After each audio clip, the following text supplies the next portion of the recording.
Good afternoon and welcome to the Caroline Cymru revision sessions. This session will focus on History A-Level and will be presented by me, Mr. Morel, Andrew, from Llanidloes High School in lovely mid-Wales, as you can see the nice sunny market hall behind me.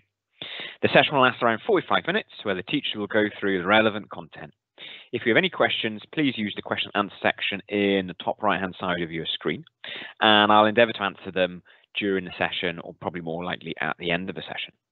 The session will be recorded and the recording of any relevant resources will be uploaded to the e-sgol website in the Caroline Cymru area. So welcome on this lovely Monday evening, nice sunny Monday evening. Well done for coming. Today, as I said last time, will be continuing to focus on Unit 3 and hopefully we'll give you a better understanding by the end of this of how to write a good essay, I suppose. So, last week, if you missed it, just a reminder, what we did was we were looking at how to manage thematic content and focusing on the concepts.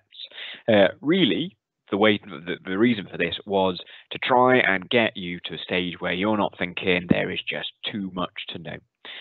Trying to get across the idea that it's not about knowing every single thing about that element or every single thing about everything that happens in the 100 years that Unit 3 is over. Instead, focusing on those key concepts and focusing on the understanding of that event, that person, whatever, from that specific angle. Today then, in the second session, what we're going to do is we're going to look at essay writing skills and developing reasoned arguments. Next week, we will look at Unit 4 with a focus on Question 1, those skills and requirements of Question 1. For the final week, then, what we'll do is assess a good essay. I'll bring with me a good essay, probably a Unit 3 essay, maybe a Unit 4, I'm not 100% sure yet. But nevertheless, what makes a good essay, whether it's Unit 3 or Unit 4, is the same thing. So it'll apply across both Unit 3 and Unit 4 and apply across whatever option it is that you're studying. So, as I said today, looking at essay writing, skills, developing reasoned arguments. So initially, we're going to start with a 40-minute discussion about how to, not how to manage the content and key concepts, apologies, how to write a good essay, plan a good essay, and then there'll be 5 minutes of questions and answers at the end. So any questions at all, drop them in that question facility as we're going through, and I will do my best to answer them at the end. So wherever you are, whatever school, whatever college you are, you will be doing one of these 10 topics for Unit 3. Now, it wouldn't be possible, as I said last week, it wouldn't be possible for me to sit here and deliver content on all of these 10.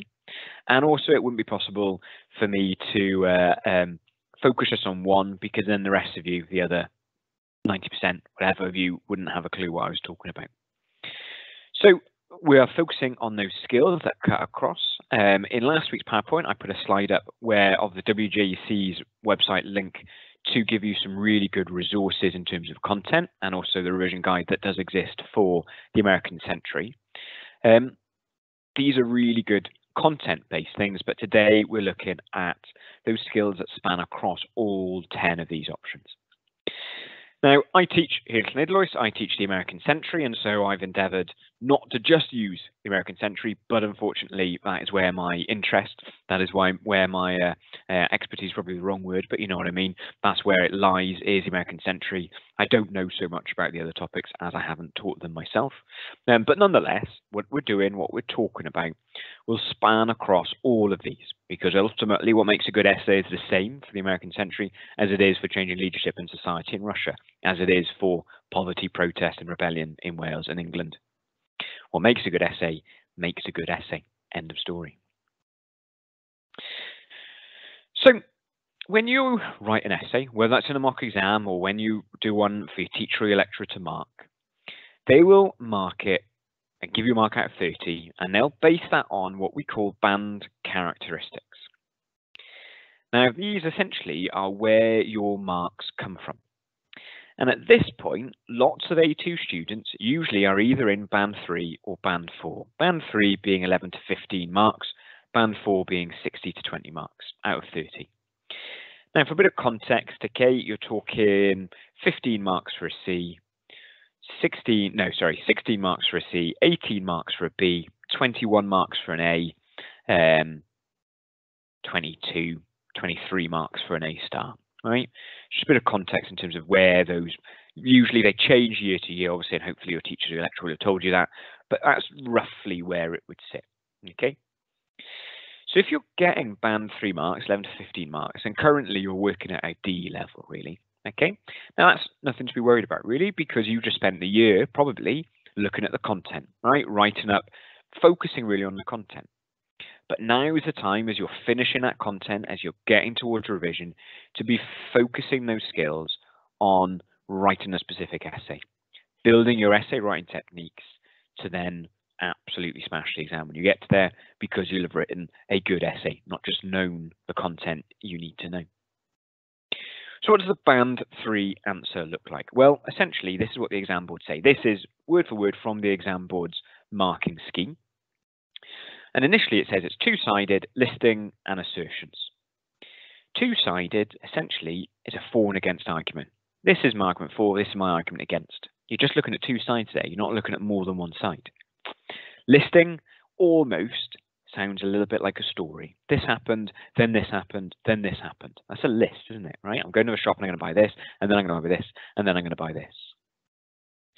And assertions, right? That's making statements without really backing it up.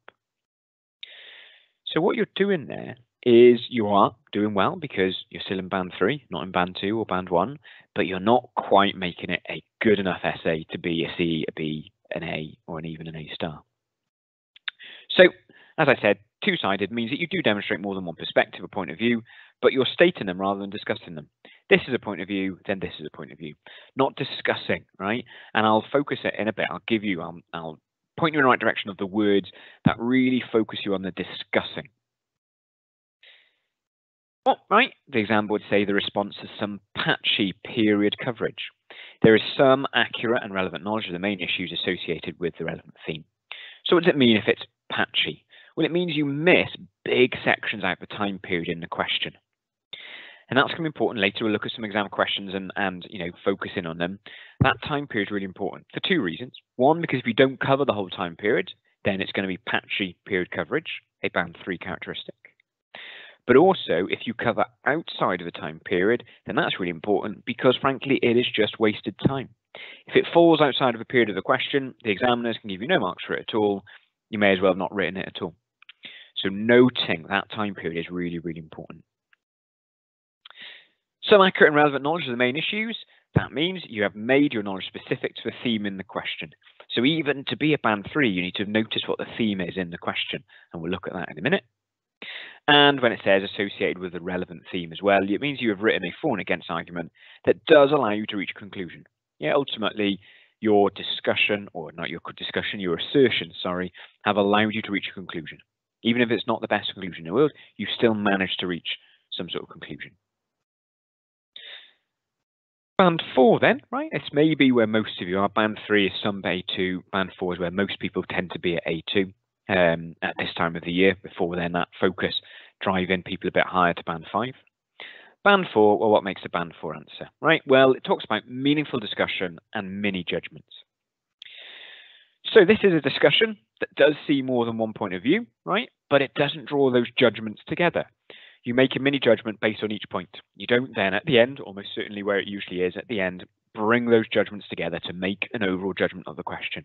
And later on, I'll give you an example of the mini judgment in comparison to a big judgment, as the exam board likes to call them, big judgments. Furthermore, if you've got between 16 and 20 marks, right, you will have, what it says, the response attempts to cover most of the set period and discuss the key concept in the question. It demonstrates some accurate and relevant knowledge of the key features and characteristics associated with the theme. It provides a supported judgment. So what does this mean, right? Well, the response attempts cover most of the set period. That means you are covering more of the set period, but probably still not all of it.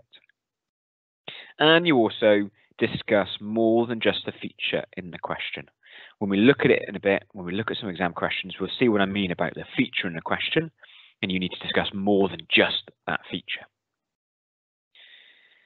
When it refers to discussing the key concept in the question, it means you will discuss, often by stating different points of view, the impact of events on the key concept in the question, but there may well be some drift. You may have drifted off a little bit when you're answering this and not kept it focused on the key concept. Now, those are those concepts linking back to last week, cause and change. Change and consequence. Cause and consequence. Changes in continuity, significant individuals, etc. Okay. What else do we mean? Well, if you're talking about providing supported judgment, it means you've begun to use the relevant information to make a judgment. You are actually making a judgment, and that's good. That's a good start, right? You need to make big judgments in order to get band 5, but making a judgment is a good start. So that's where, looking at my crystal ball, I'd probably suggest you are. Most people are around this area. And as I said, this last few weeks or a couple of months now before the exams are where people really hone their essay writing skills, and so are able then to start moving up those bands, band 5, band 6, etc. So what we're going to do essentially today is we are going to look at band 6 characteristics, and we are going to take one of these underlined bits at a time to kind of flesh out and explain to you what it means.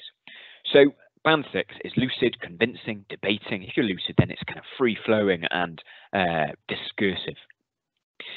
So band 6 then is the response is specifically focused on covering the whole or nearly all of the set period. So we'll focus on that in a bit.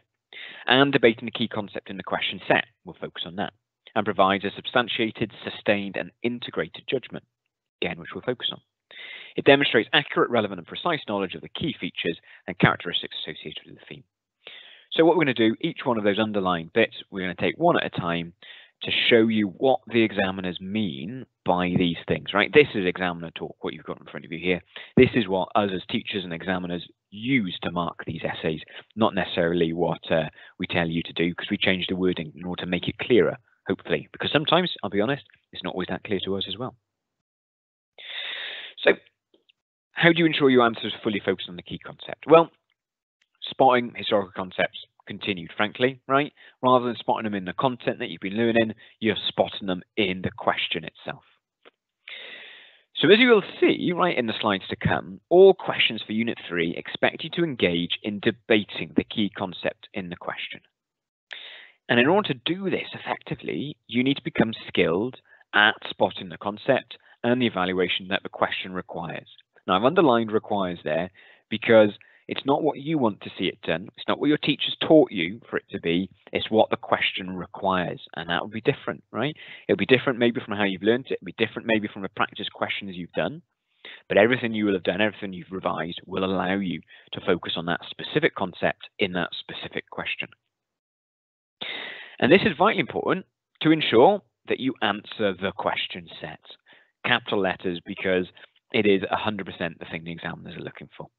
If they've written drift, right, or if I'm talking about drift, that means you're not answering the question set. And that is the thing that usually lets students down now. It's not your understanding of the content. It's not your understanding of historical progression. It's not often your level of evidence used in an essay. It is often the fact that you haven't answered the question that is set. You've answered another question in your head maybe, right? One that you really want to come up. Or you've answered one that your teacher's told you and you've written a lovely past paper question for. But you haven't answered the one that's there in front of you and the examiners are marking on. So some students, right, don't learn quick enough from AS level mistakes, right? At the end of the day, the only difference compared to AS in the mark scheme is that your judgment is integrated, right? Everything else is literally the same, word for word the same. So learning from those mistakes of not answering a question set as quickly as you can is really good, right? I appreciate last year when you're doing your ASs, it was, what do they call them now? Center determined grades, right? Or center assessed grades, I can't remember. And so, possibly the application of exam of the marking scheme might be a little bit different, trying to make allowances for COVID and etc. But this year they will be applying based on that mark scheme that the exam board have set out. So how are we spotting these historical concepts in a question, right? Well, this, for example, is an exam paper, okay? It's a past paper exam paper from Unit 3, as you see, Better Study 9, Changing Leadership Society in Germany, 1871 to 1989. Now, I'm going to update you in a minute because I've literally, about 5 minutes before I started this, heard back from the exam board about Section A, so I'll update you that, and Section B, so I'll update you that in a minute. But this is what it usually would have looked like, right? 2 questions in Section A, 1 in Section B, which start with things like to what extent, the most significant, etc. Now, what you need to do is you need to start to spot the key differences in the question. But before I do that, as I've just seen there, what you're going to do, what I need to do is I just need to point you in the direction of what's happening this year. So what the exam board have said in their adaptations to the Unit 3 exam is that they are going to, in Section A will be removed and replaced with a range of questions ordinarily reserved for Section B. That is quoted from the exam board's adaptations. Now, Section B covers the whole time frame of the study, right? So if that's 1890 to 1990, like the American century, like me, or in this case with the changing leadership in society in Germany, 1871 to 1989, that whole time period. And it will often focus on a comparison of one of those key concepts: similarity, difference, change, continuity, significant individuals, cause, consequence, that we focused on and we honed in on last session. So that's what Section B looks like, right? This year, there will be a choice of questions in Section B.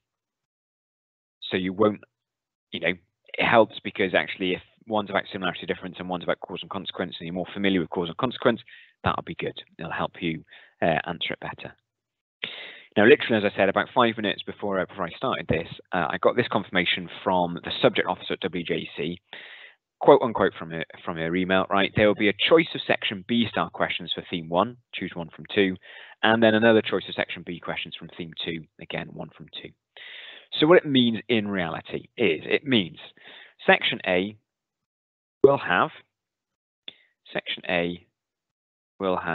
2 questions, right?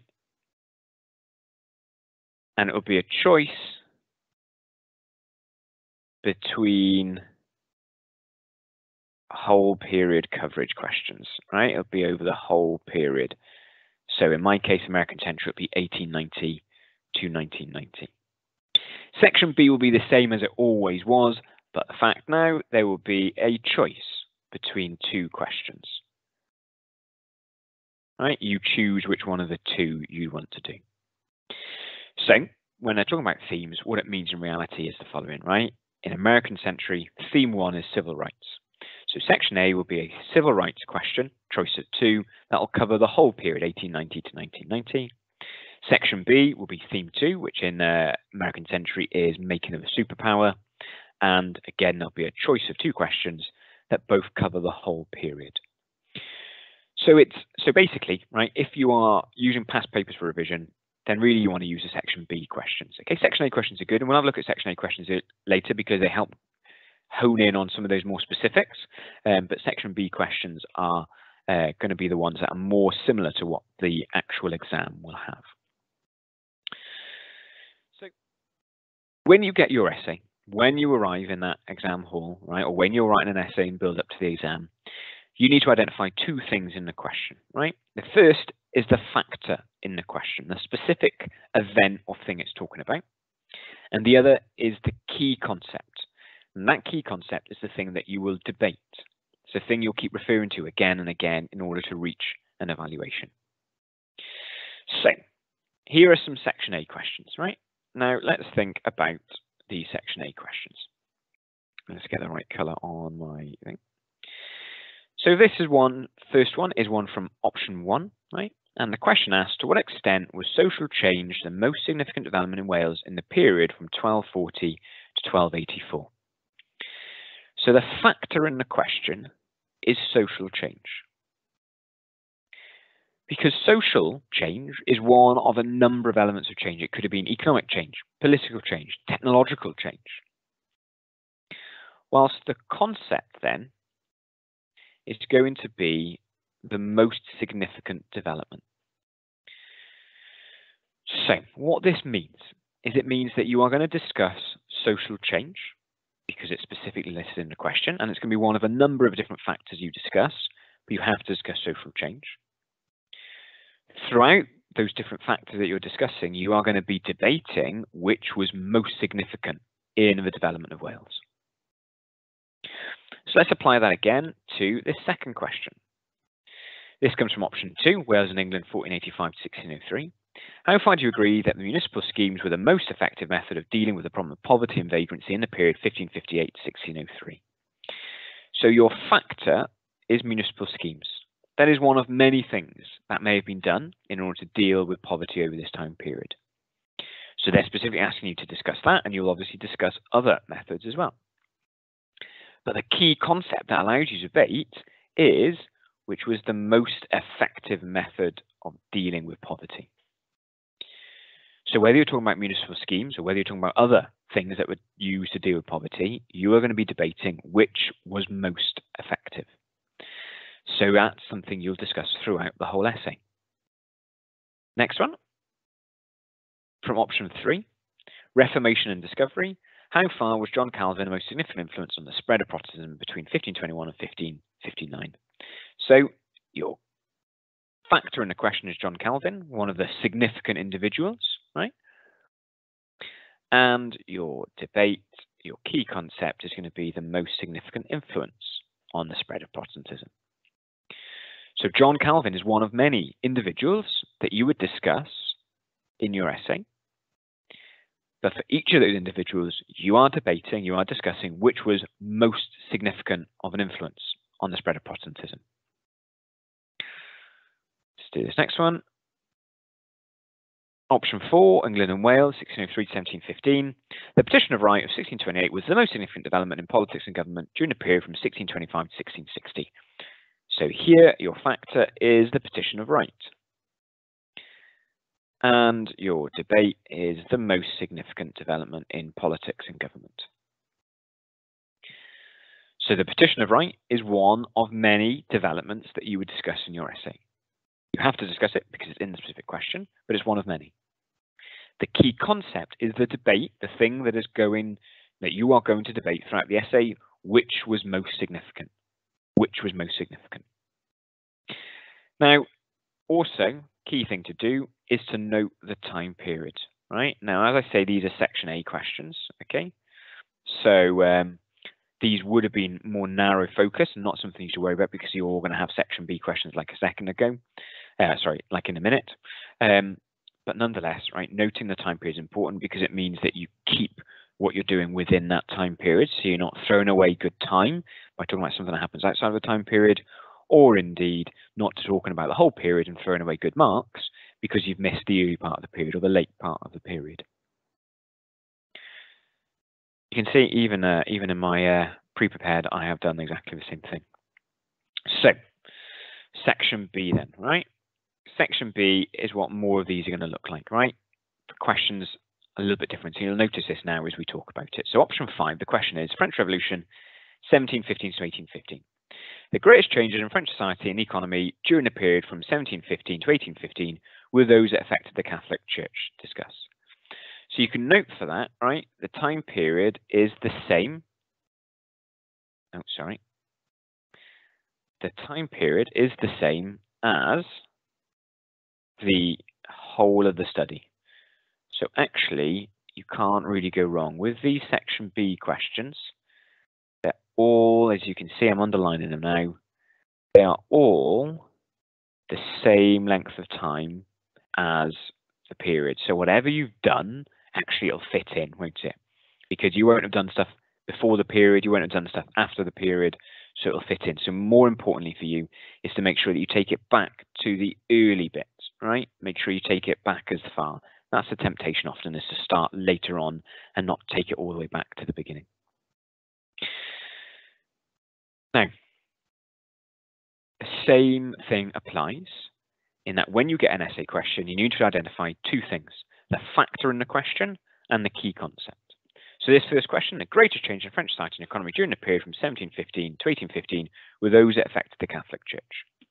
So in this case, right, greatest change is the key concept, which was the greatest change, plus the factor is the Catholic Church. The Catholic Church is one of many changes that you would discuss. Your concept, your debate, is which was the greatest. This second question, the power of government was mainly responsible for the failure of the most popular protest movement in the period from 1780 to 1885. Now, what have we got? Well, our factor is the power of government, and our debate, or our key concept, was mainly responsible. So the power of government is one of many things you discuss that led to the failure of most popular protests.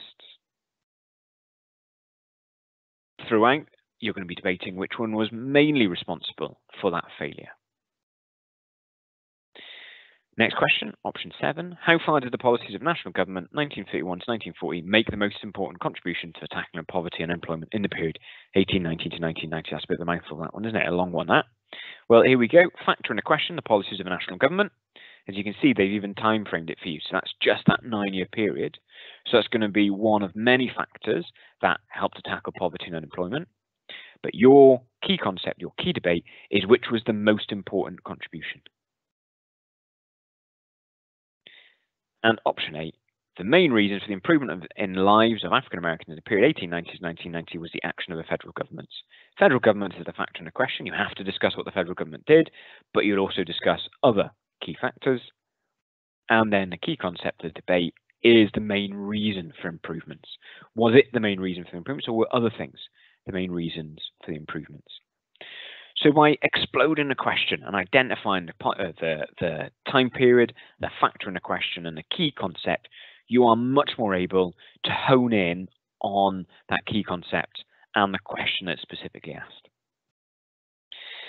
Now, how will these essays be worded? Well, they're always listed or worded, with similar question stems. I've been through about 4 years of the exam board's exams, right?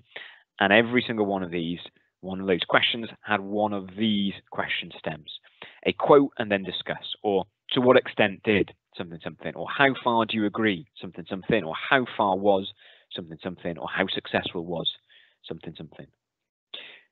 Now, it doesn't matter what the question stem is, right? They all really require you to discuss, to make an argument, and then a judgment between the factor in the question and other factors that are related.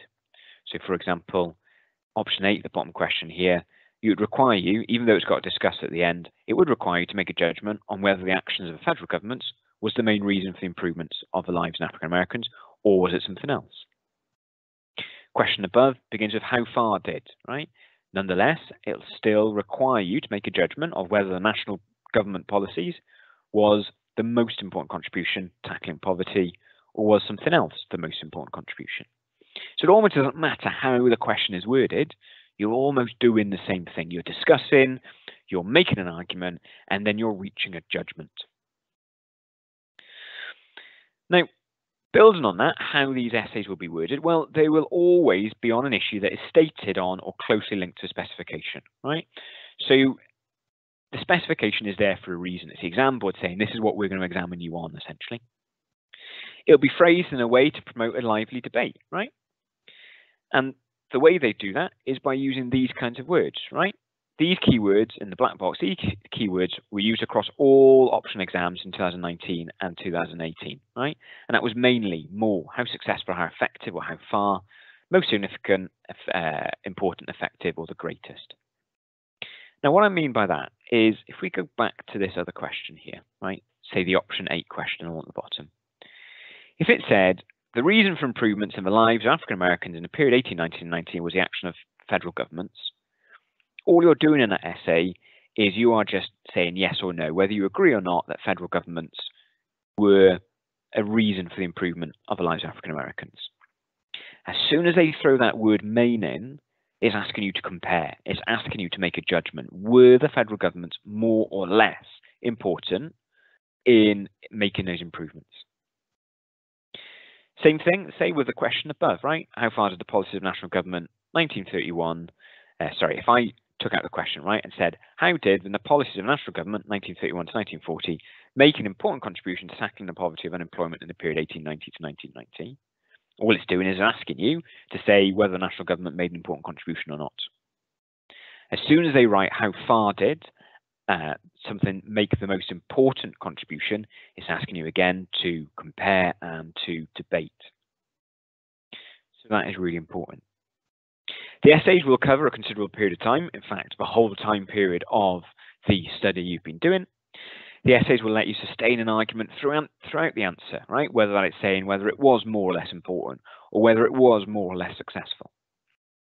The essays should let you show accurate understanding of a relevant historical concept in the question, whether that is change, whether that's consequence, whether that's significant individuals.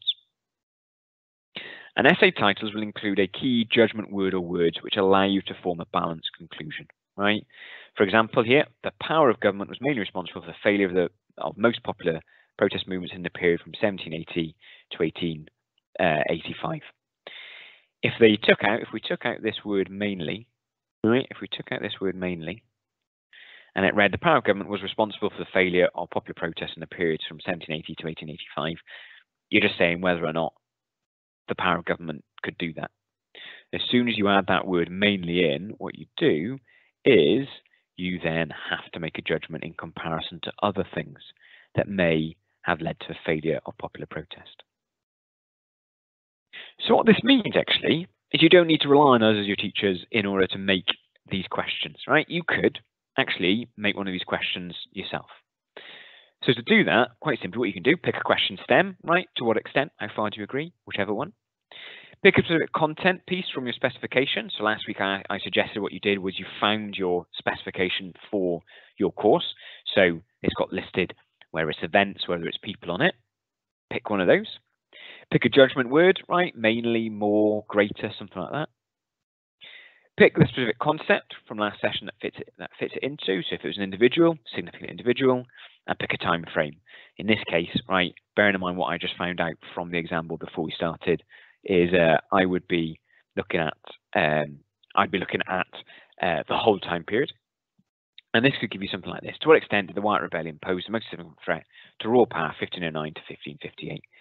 That's not from the exam board, right? That's not what they've done, but it sounds very similar to it, doesn't it? All I've done is picked a question stem, to what extent, picked a piece of content from the specification, White Rebellion, used a judgment word, most significant, picked a concept, right, a threat, and then picked a time frame, 1509 to 1558, and I've slapped on 30 marks at the end because that's what the examiners are going to do, and that's what they're going to mark out of eventually. So you can make your own questions, basically, can't you? Right? You don't have to come to us as your teachers to find out about those questions. You can make your own. So that's what we mean about the key concept in the question, right? Next, how do you ensure that you cover the whole time period, right? And the main develops within that time period. Well, this firmly comes in your planning stage, right? And this is a suggested planning task for you, right? RAG rating of the key features. So what I suggest and what I would suggest to my students is that they start the planning process with this RAG rating content that's related to the question they're answering, using 3 colors, right, red, amber, green, to start, we'll put a star next to each feature to suggest how comfortable or not they are with it. Red being features that have little relevance to the inquiry, amber features that have some relevance, and green features that are directly relevant to inquiry, and you're definitely going to write about in your essay. So here's an example, right? To what extent did American governments pursue a consistent approach to foreign policy in the period 1890 to 1941? What you'll see there is I've identified my concept and my factor, the concept being consistent approach to foreign policy, and my factor being American governments. And then now this is breaking the time period down. So 1891, I've got obviously the pre-First World War, Monroe Doctrine, for example. Within that time period, I've also got World War I. I've also got isolationism after World War I, and then developing internationalism as America moved towards entry into the Second World War. So what I've done initially is I've broken down the time period of the question into 3 mini periods.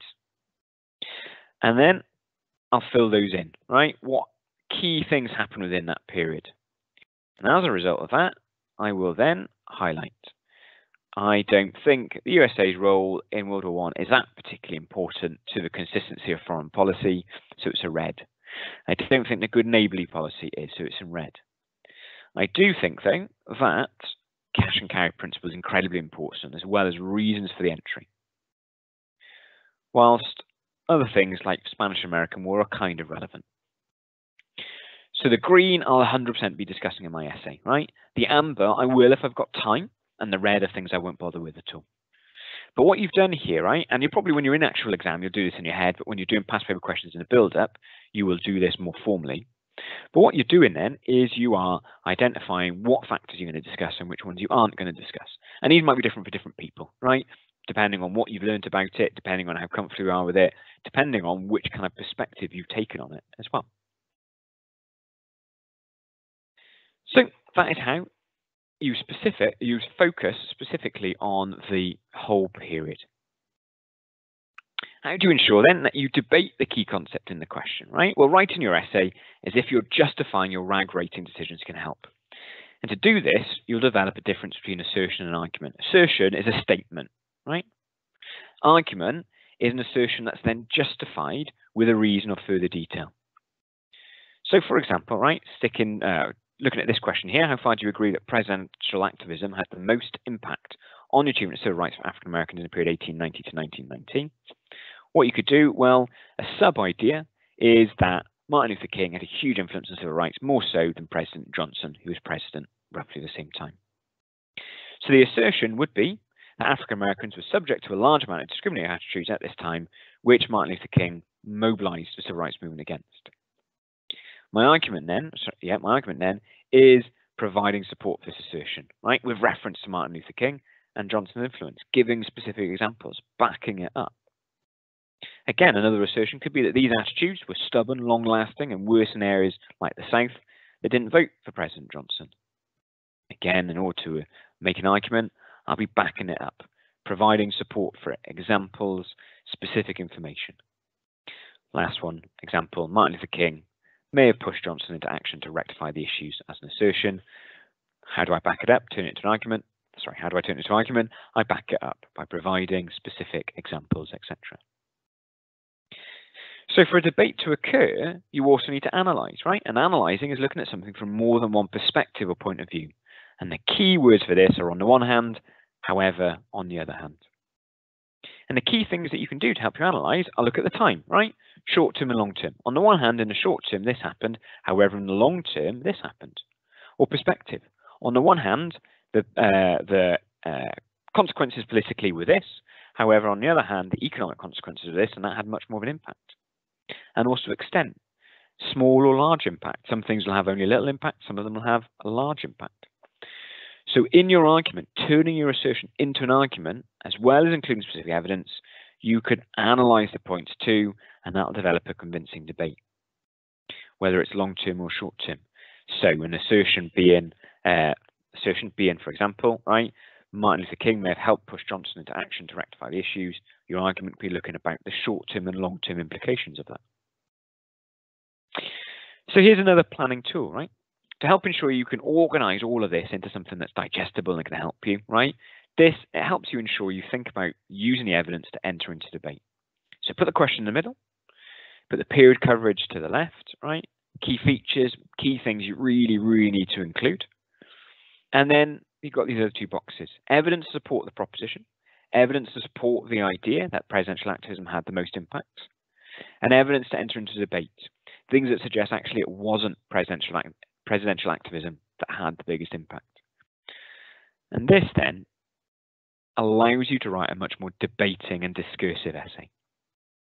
So this is how I suggest to my students to write their essay. Introduction, opening paragraph that's on the one hand that has information or evidence to support the proposition in question, in this case that presidential activism had the most impact on the achievement of civil rights.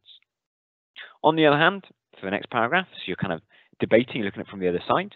Additionally, you're introducing another point. However, you're looking from the other side. Moreover, you're introducing another point. Well, those on the one hand, additionally and moreover, all come from your evidence to support the proposition. Whilst those others, the on the other hand, the howevers, right, come from evidence to enter into debate about the proposition. Now, you don't have to be limited to 5 paragraphs like I've got here, right? In fact, 7 is probably better. It's just a case of space on the PowerPoint slide. But you get the idea, right? Evidence to support the proposition allows you to look at the one side. Evidence to enter into debate allows you to look into the other. But it's not just simply a one side, two side. You're integrating and you're discussing them throughout those two sides. So that way it isn't a band 3 two-sided essay, because you're looking at it from different perspectives as you go.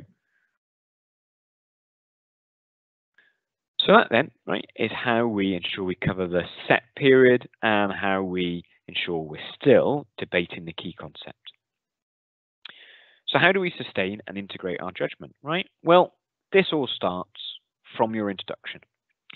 And I always say an introduction should be an answer in a nutshell. overall, what's your argument going to be, right? It's not a whodunit novel. It's not a Miss Marple. It's not a Line of Duty episode where you don't find out until the 5th millionth series who actually did it, who H is, right? I want to know right at the beginning. We want to know from the start what your argument is going to be. So if you don't know what your argument is going to be from the start, how are you going to be able to integrate it throughout? So think about that, right? If you don't know what your argument is going to be, how are you going to be able to integrate it throughout?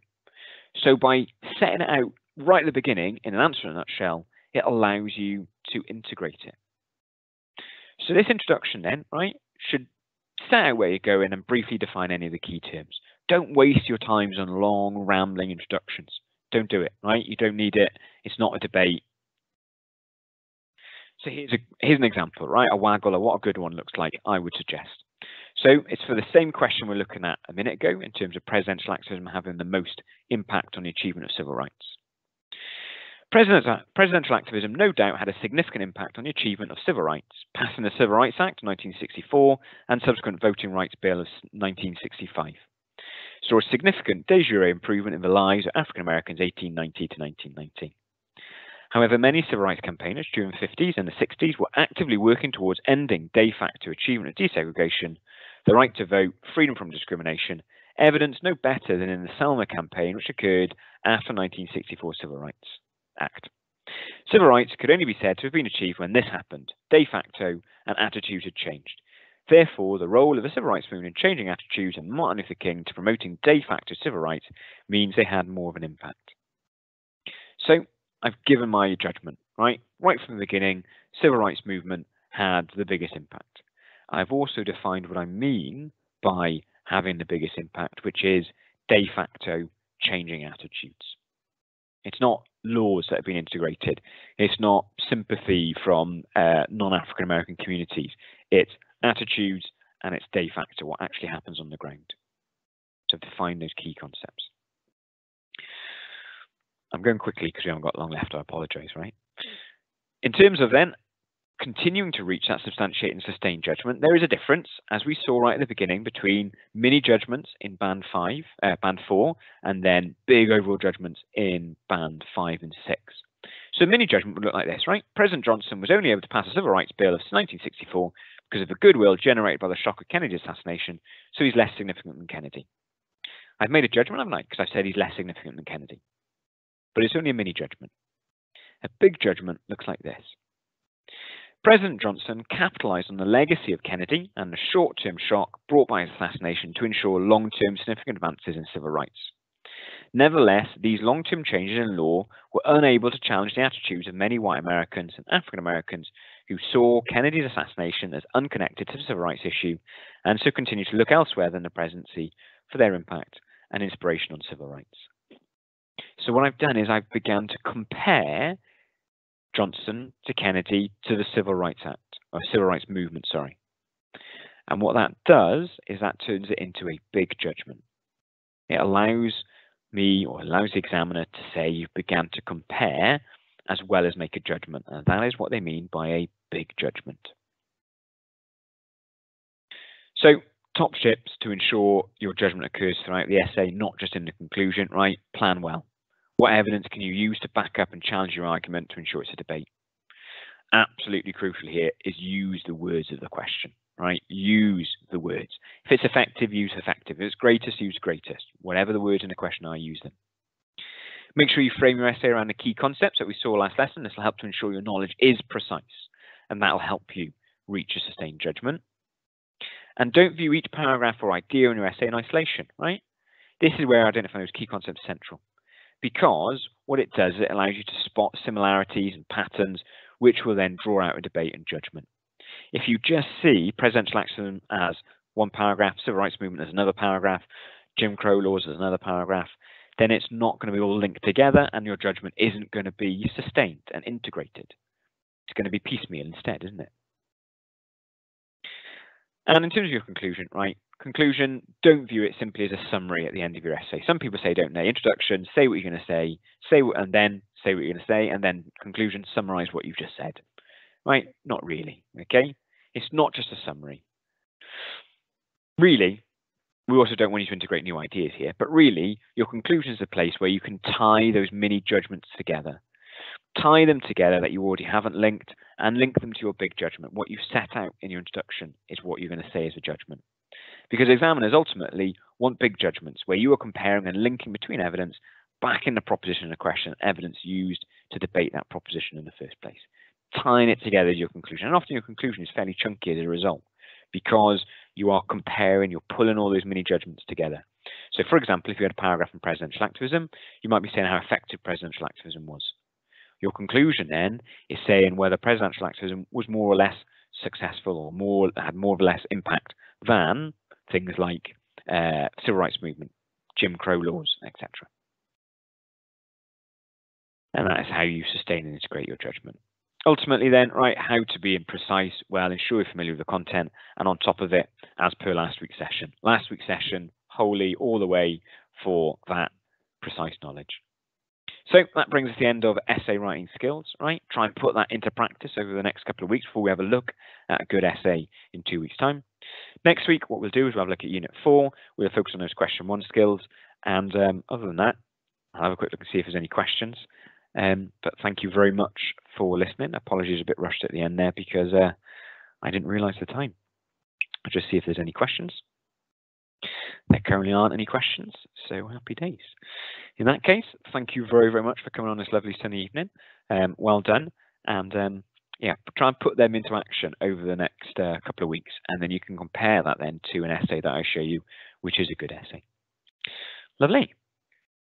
Thank you very much. Have a good evening.